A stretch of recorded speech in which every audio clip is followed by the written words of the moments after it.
eh. Uy, magandang hapon po. Oh, kayo ba yung mag-ama? Ito yung ano, ito yung ina. Sige, ito muna kayo. Dito na lang po kayo. Dito na po kayo. Para mas makapag-usap. Sige, dito na lang. Para makapag-usap po yung maayos. Dito na lang po ako. Oo, nabalita ko na kayo nga yung pupunta rito. Ano ba yung problema natin para ayusin natin ngayon?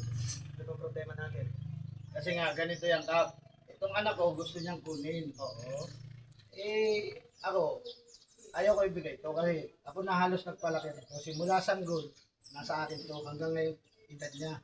Ay, may iba ako. Ano ba yung pinagkakakitaan para masuportahan mo siya? Driver po ako ng LGU. Sa tingin mo ba yung pangangailangan niya hanggang sa mag-high school, mag-college, naman. kaya mo? Oo, kaya ko siyang patapusin. Sigurado ka ron? Sigurado ko Sa kapitan. Anak ko to eh. Pangarap ko ang makatapos. Kaya pangarap ko rin sa kanyang pagtapusin. Parang tayo ganito, may tatanong lang ako kayo. Eh kung nasa labas kayo, nagmamaniho kayo, sino naiwan sa anak niyo? Iiwan niya lang yan sa Ang bahay. kapatid ko. Lalaki ba yung kapatid mo? Babae. Tatlo lang naman kami ron eh. Pero balita namin, parang hindi na mainintindi ng kapatid mo. Siya lang kadalasan. Ay di siya tanungin nyo, malaki na siya. Naisip na. Inaalagaan po ako ng tita ko. Sigurado ka, Nene? Kasi may nakapagsabi sa amin na iniiwan ka. Ang bata magsisinungaling ba yan? Nasa harapan niya.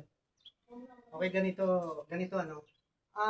Kailangan nating bigyan ng magandang kinabukasan ng bata. Di ba? Kaya ikaw ay nagpapakahirap magmaniho para sa kanya. Tama yung kapitan. Pero dito, sa mama niya, mas lalong maganda ang buhay. Neng, alam mo yon, mas maganda ang kinabukasan mo sa mama mo. Paano gaganda ako kinabukasan dahil may pera siya ka?